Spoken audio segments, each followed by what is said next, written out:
로마서 2장 6절로 11절까지의 말씀 우리 다 같이 한 목소리로 합독하겠습니다. 하나님께서 각 사람에게 그 행한 대로 보응하시되 참고 선을 행하여 영광과 존귀와 썩지 아니함을 구하는 자에게 영생으로 하시고, 오직 당을 지어 진리를 따르지 아니하고 불의를 따르는 자에게는 진노와 분노로 하시리라. 악을 행하는 각 사람의 영에는 환난과 곤고가 있으리니 먼저는 유대인에게요 그리고 헬라인에게며, 선을 행하는 각 사람에게는 영광과 존귀와 평강이 있으리니 먼저는 유대인에게요 그리고 헬라인에게라. 이는 하나님께서 외모로 사람을 취하지 아니하심이라. 아멘. 세상이 언제나 사람들에게 말하는, 세상이 우리에게 말하는 메시지는 늘 우리의 귀에 감미롭게 들려요.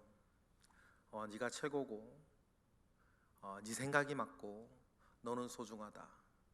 얼마나 듣기 좋습니까, 여러분? 너가 최고고, 너는 소중하고, 네 생각이 맞다. 네 마음이 끌리는 대로 살아라. 참 우리 편 들어주는 얘기 얼마나 좋아요, 여러분. 그런데 세상이 말하는 그 이야기의 핵심 영적 메시지는 뭐냐면, 너가 세상의 중심이야, 너가 신이야. 그 메시지를 깔고 한다는 사실들을 여러분 꼭 기억하셔야 돼요. 그러니 여러분, 내 귀에 듣기 좋다고 우리에게 유익한 얘기가 아니고, 내 귀에 이렇게 감미롭게 한다고 여러분 나에게 유익한 이야기가 되는 것은 아니라는 사실들을 여러분 기억하셔야 돼요. 이러한 세상의 메시지에 대해서 놀랍게도 2000년 전에 사도 바울은 영적으로 그것을 로마서를 통해서 우리에게 이야기를 하죠. 조물주의 자리에 피조물을 올려놓고 섬기고 우상숭배하다 보니 피조물 가운데 제일은 자기 자신이라. 그래서 내 행복, 내 생각, 내 입장, 내 이익이 최고인 것. 사람들이 저마다 그렇게 사니 이 세상은 복잡해지고 더욱더 악독과 분쟁과 투기가 승하여지고, 나 자신이 조물주의 자리에 있으니 문제는 똑같이 조물주에 있는 자리에 있다고 스스로 자처하는 사람들 사이에 다툼과 갈등과 알력이 생기고, 왜 나를 더 사랑해 주지 않느냐고, 왜 나를 더 존중해 주지 않느냐고, 왜 나를 더 중요한 사람으로 받아들여지지 않느냐고, 왜 내 말 안 듣느냐고. 여러분, 가정에서나 어디에서나 사람들의 다툼은 거기서부터 시작하는 거 아닙니까? 여러분, 이 모든 일들의 영적인 원인을 여러분 우리 꼭 기억하고, 우리 주변에서 일어나는 모든 일들에 대해서 우리가 복음이 말하고 로마서가 말하는 핵심을 잘 파악하고 계셔야 하는 것이 그리스도인의 삶을 깊은 곳에서부터 온전하게 마음 먹고 온전하게 생각하고 온전하게 살아가는 데에 매우 중요한 것입니다. 그러다 보니까 사람이 그 조물주의 자리에 자기 자신을 올려놓고 보니까 또 그 다른 사람들은 다 뭐가 되겠어요? 사랑의 대상도 아니고 섬김의 대상도 아니고 경쟁의 대상 내지는 탐욕의 대상이 되고, 내 옆에 있는 사람들이 탐욕의 대상이 되는 정점이 뭐예요? 모든 윤리적 방어선, 모든 영적인 방어선을 다 하나하나 무너뜨리고 나니까 내 옆에 살아가는 사람들이 탐욕의 대상이 되어진 정점이 뭐냐면 동성애였다. 이방인들에게 더욱더 이게 크게 들렸겠죠. 유대인들은 그 당시에 그래도 덜 했고, 로마나 여러분 역사책 우리가 그냥 상식으로 읽는 역사책 말고 좀 더 진지하게 역사를 대하는 전문적인 역사 서적을 보면 그 당시에 여러분 동성애 코드가 아니면 음란한 코드들이 얼마나 지독했는지는 우리가 알 수 있어요. 헤롯 대왕 같은 경우에는 말입니다, 애굽에서부터 받은 러시아 계열의 금발의 남성 경호원들을 200명씩 데리고 다니면서 그 200명씩 데린 러시아 계열의 백인 그 경호원들이 말입니다, 경호만 하는 게 아니었습니다. 그런 일들이 공공연하게 뻐젓이 말입니다 벌어지는 당시의 상황이었죠. 티베리우스 왕제는 왜 로마에서 로마를 다스리지 않고 카프리 섬에서 로마를 다스리면서 그 섬에서 무슨 짓을 했습니까? 그 수많은 여러분 소년들을 수백 명씩 배에 실어 와가지고는 재미없으면 이제 절벽에 내던지고, 재미없으면 절벽에 내던지고, 카프리 섬 지금도 말입니다, 카프리 섬 절벽 아래에는 말이죠 10살 아래의 소년들의 뼈들이 지금도 나와요. 그러니 말입니다, 그런 모든 일들을 이렇게 보면서 그런 생각을 사람이 감히 하게 되고 힘의우열만 생기면 여러분 사람이 많은 사람들이 여러분 좋아하고 존경하던 무슨 시장이라는 사람들이 말입니다 자기만 있는 공간에서 힘의우열을 얻자, 힘의우열을 가지자, 그 사람들 하는 행태들을 보세요. 그것이 여러분 사람이 조물주의 자리에 올라가 있으면 다른 사람들은 자기 탐욕의 대상이 되고 착취의 대상이 되면서 모든 윤리적 방어선이 무너졌을 때에 나오는 정점의 죄악이 동성애다라고 하는 사실들에 대해서 교회가 괜히 다른 죄악들에 비해서 동성애에 대해서 더 목소리를 자꾸 높이려고 하는 이유가 사실 따로 있죠. 그리고는 여러분 지금 세상의 많은 목소리를 보세요. 임신 중단의 권리를 나에게 달라고 말이, 그게 무슨 말이에요? 말만 어렵게 하지 사람 죽일 수 있는 권리를 나에게 달라는 거 아니에요. 그러는 거 옳다 하는 거. 우리 가운데 여러분 이렇게 사람을 죽이고 싶거나 아니면 동성애하는 사람들은 없는데, 그러나 그 정점으로 가기 전까지의 여러 악행 목록들 20가지를 여러분 사도 바울이 말하면서 29절부터 1장에서 그런 얘기를 하죠. 불의와 추악과 탐욕과 악이 가득함과 시기와 살인과 분쟁과 사기와 악독 가득한 것과 수군수군하는 것과 비방하는 것과 이런 모든 것, 능욕하는 것과 교만한 것과 자랑하는 것과 악을 도모하는 것과 부모를 거역하는 것과 우매하는 것과 폐역한 것과 무정한 적과 무자비한 것들, 이들의 20가지의 악덕 목록들을 이야기하면서 여러분 우리가 한 가지 우리가 느껴야 되는 게 뭐냐면 이 모든 일들을 남의 이야기로 듣지 않고 이 모든 이야기를 들으면서 우리가 찔려야 되는 거예요. 묵상을 제대로 하는 것이라면 이 모든 이야기를 듣고 우리가 찔려야 되는 것이거든요. 그래서 혹시 찔리지 않을까 봐 얘기했을까요? 사도 바울이 똑같은 일을 행하고 있으면서 다른 일을 판단하는 너희들이여, 그 이야기를 우리 모두에게 하는 거죠. 그러면서 그 로마서가 그런 흐름 가운데 오면서 오늘 보면 6절에 뭐라 그래요? 다시 한번 읽어볼까요? 시작. 하나님께서 각 사람에게 그 행한 대로 보응하실 것이다. 하나님께서 각 사람에게 그 행한 대로 보응할 것이다. 사형에 해당하는 것을 알고도 어쩔 수 없다고 행하든지 아니면 옳다 하다고 행하든지 남몰래 행하든지 내 마음속에서 행하고 있든지 몸 밖으로 행하고 있든지 이유는 매한 가지 아니냐. 그러면 하나님께서 각 사람에게 행한 대로 보응할 것인데 하나님의 심판은 두 갈래로 올 거다. 7절 뭡니까? 읽어볼까요? 첫 번째 심판이 어떤 거예요? 시작. 참고 선을 행하여 영광과 존귀와 썩지 아니함을 구하는 자에게는 무엇으로 심판하시고? 영생으로 심판하시고. 반대로 8절 다 같이 시작. 오직 당을 지어 진리를 따르지 아니하고 불의를 따르는 자에게는 진노와 분노의 심판으로 하시고. 이 두 갈래 심판을 하나님께서는 사람에게 주실 것이다. 그런데 여러분 여기서 먼저 우리가 기억할 것이 뭐냐면 이러한 하나님의 심판 앞에 영생의 심판을 받을 사람은 한 명도 없다. 이런 하나님의 심판 앞에 살아남을 사람은 한 사람도 없다라고 하는 사실을 기억하고 인정하는 것. 뭐로 하나님이 심판하시면 각 사람의 행위대로 심판하시면. 함부로 말입니다. 우리가 스스로에 대해서 나는 괜찮다, 나는 아니다 라고 우리 말할 수 없는 것 아닙니까? 말할 수 없는 것이죠. 살인한 적은 없으시죠. 그러나 주님은 이렇게 말씀하셨거든요. 마음으로 형제를 미워하면 그 살인하는 거라 그랬고, 우리가 불륜하는 사람은 없다 할지라도 마음으로 음욕을 품는 자마다 다 불륜하는 거라 그랬고, 우리가 사람을 손으로 때린 적은 없다 하더라도 말로 때린 적은 있는 것이고,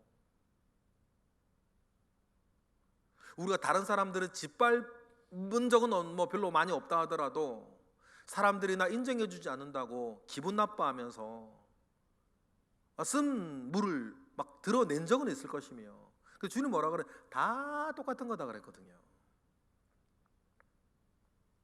그러니 심지어는 예수 믿고 구원받은 우리도, 그리고 하나님의 말씀을 늘 듣고 하나님의 말씀대로 살기를 원하는 우리들도 이런 일에 전혀 무관하다고 말할 수는 없는, 그것이 불거지지 아니했을 뿐. 만약에 여러분 요즘 뭘 청문회들 많이 하는데요, 청문회 뭐 하는 이야기들을 들어보면요, 무서워요. 몇십 년 전에 뭐 어제 지나가던 뉴스에, 아니 내가 결혼한 지 몇 년이나 됐는데 결혼할 즈음에 뭐 펀드를 자기너리에 투자한 걸 내가 그걸 상담을 했는데 어떻게 기억을 하냐고, 그런 이야기를 뭐 지나가다가 어떤 뭐 정치인이 하는 것을 이렇게 들었는데, 그거 보면서 무서워요. 자기도 기억 못하는 거 말이에요. 막 그 작정하고 막 이게 조사한 사람들이 얘기를 하면 내가 그걸 어떻게 기억하냐고 그걸 이야기하는 그 말도 잘 듣고 보니까 맞아요. 그러면서 그분이 이런 얘기 하더만요. 여러분들은 뭐 펀드 가입할 때 장인어른하고 상담하고 하냐고. 그래, 결혼한 지가 몇 년이나 됐는데. 이 들어보면, 근데 말입니다. 우리가 하나님 아버지 앞에 섰을 때 정말 우리가 태어나면 지금까지의 모든 것에 대하여서 죄의 삭슨 사망이라고 분명히 주님이 정하셨다는 걸 알고 있음에도 불구하고 그 수많은 가지 악덕 목록들을 이렇게 보면서 태어나면 지금까지 나는 그 행위대로 심판받을 때에 나는 괜찮다라고 말할 사람이 누가 있겠냐는 거예요. 그래서 9절에 악을 행하는 사람에게는 그 증세, 하나님으로부터 심판받기 전에도 한 증세가 주어지는데 뭡니까? 9절 읽어볼까요? 시작. 악을 행하는 각 사람의 영에는 환난과 곤고가 있으리니 먼저는 유대인에게요 그리고 헬라인에게로다. 먼저는 유대인에게요, 먼저는 헬라인에게라. 이건 성경의 관용어구인데, 특히 사도 바울이 잘 쓰던 관용어구인데, 헬라인에게로, 유대인에게로부터 헬라인에게까지라라고 하는 말은 뜻은 뭐냐면 모든 사람이라는 뜻이에요. 모든 사람. 악을 행하는 각 사람에게는 영 안에서 어떤 현상이 먼저 있다. 영 안의 환난과 곤고. 그러면 여러분 보십시다. 우리 가운데에 우리 주변에 환난과 공고가 없는 사람이 어디 있어요? 고민 있고 갈등 있고 어려움 있고 말이에요. 이런 것을 통해서 하나님께서 우리에게 뭐를 촉구하신다? 회개를 늘 촉구하신다. 그래서 어떤 때로는 말입니다, 고통이 우리에게 찾아오는 것이 축복일 수도 있어요. 고민과 고통과 환난과 불안과 염려들이 우리에게 찾아오는 것이 여러분 우리에게 축복일 수 있는 이유는, 사람이 그렇거든요. 환난과 고통이 찾아와야 생각하고 또 기도하고 하나님의 은혜를 구하는 게 여러분 우리들이 아닌가. 사람이죠. 살만하면 기도 안 하고 또 아무 일 없으면 뭐 은혜 그래 구하지 않고, 그래도 어떤 일에 덜컥 생기면 그때 내가 그동안 너무 기도를 안 했던 것이 생각이 나고 그 기도하고. 그게 사실 저와 여러분의 살아가는 패턴 아닙니까? 근데 반면에 10절에 심판 은혜도 있죠. 10절 뭡니까? 선을 행하는 각 사람에게는 영광과 존귀와 평강이 있으리니 역시 먼저는 유대인에게요 그리고 헬라인에게로다. 악을 행하는 사람과 선을 행하는 사람. 그런데 여러분, 우리가 이 20가지가 넘는 그 악독 목록 가운데에서 우리가 다 행하는 건 아니라 하지만, 여러분, 우리가 그런 착각에 빠질 수 있다. 다른 사람이 도둑질하는 것을 보고 사기꾼이 그 사람 욕하고, 다른 사람이 도둑질하는 것을 보고 자기는 사기치고 있으면서 나는 도둑질 안 하고 있으냐 괜찮은 듯이 느끼는 이 오해 말이에요. 그러니 사도 바울이 강조하는 게 뭡니까? 유대인에게서부터 헬라인에게까지로다. 그리고 각 사람이 그 행한 대로 보응하시는 하나님은 정확한 하나님의 기준에 따라 두 가지 심판을 우리에게 하시는데, 하나는 이거고 하나는 이건데, 사도 바울이 말하고 싶은 게 뭐예요? 행한 대로 보응하시고자 할 때에 이 선한 심판, 좋은 심판 받은 사람들은 있다 없다? 없다. 분명히 하나님은 11절 모든 사람에 대한 하나님의 기준은 똑같다는 말이에요. 이는 하나님께서 외모로 사람을 취하지 아니하심이라.